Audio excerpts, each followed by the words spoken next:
Olá, pessoal, dando continuidade, já falamos sobre aterramento e processo de eletrização. Agora iremos falar sobre os princípios da eletrostática.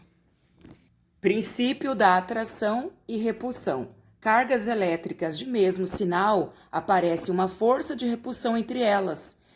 Veja só, mais e menos, força de repulsão. E se as cargas elétricas tiverem sinais contrários, entre elas aparece uma força de atração. Observe as setas.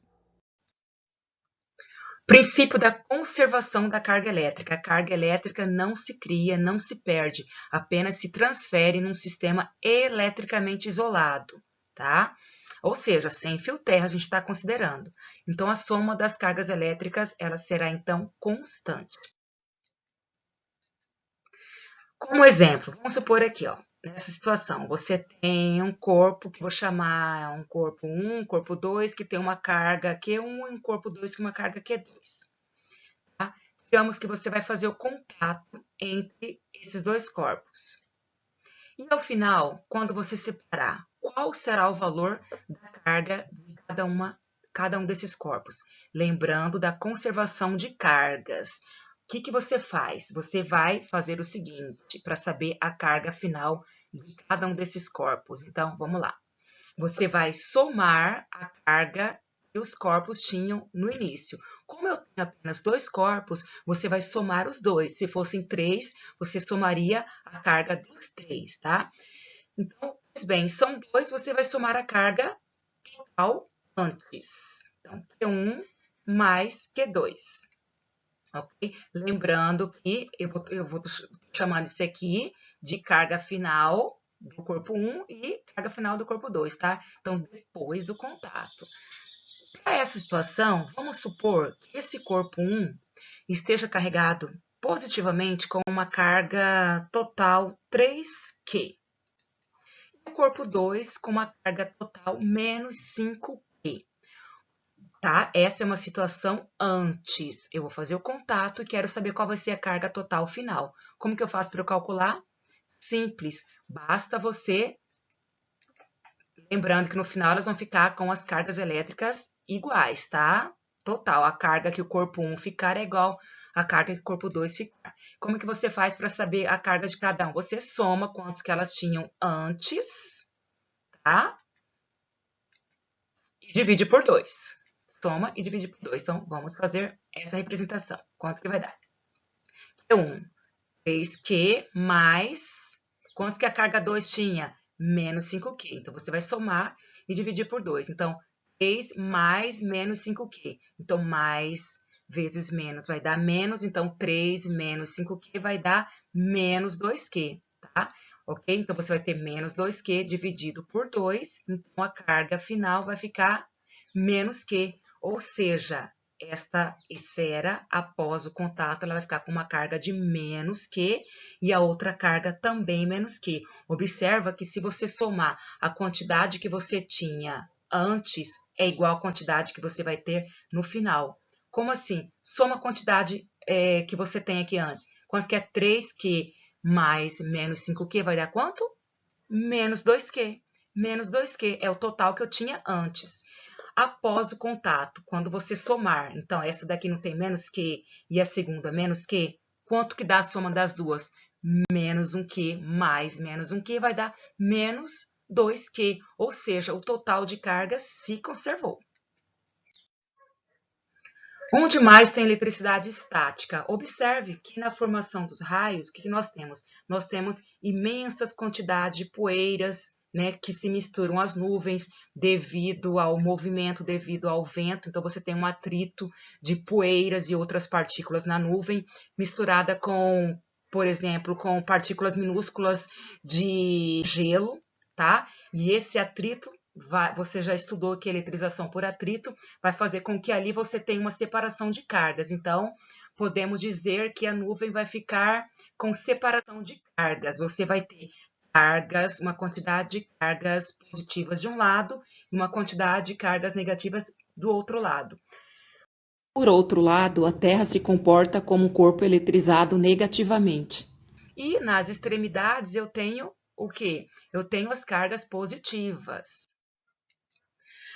Uma nuvem pode ser eletrizada a partir das colisões entre as partículas que a constituem. Experiências realizadas com balões mostram que as nuvens de tempestades responsáveis pelos raios apresentam geralmente cargas elétricas positivas na parte superior e cargas negativas nas partes inferior, como esse exemplo aqui.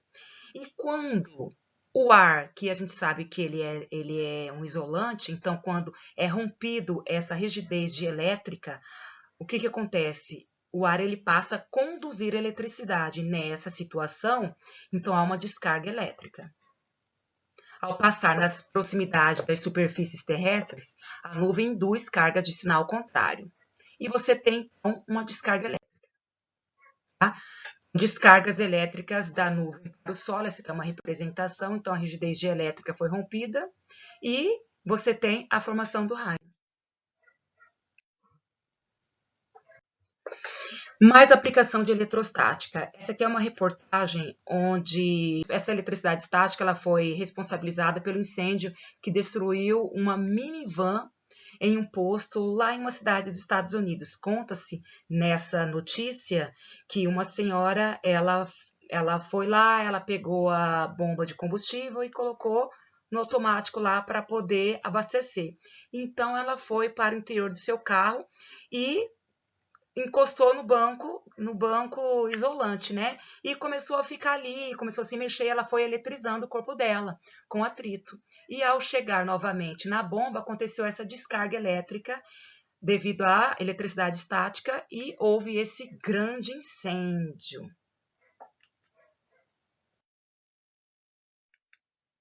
Mas como que a gente pode então fazer no caso para, não sei se vocês já repararam na situação de os tanques de combustíveis que eles têm aqui na extremidade, logo abaixo, tem uma corrente. Qual a finalidade dessa corrente?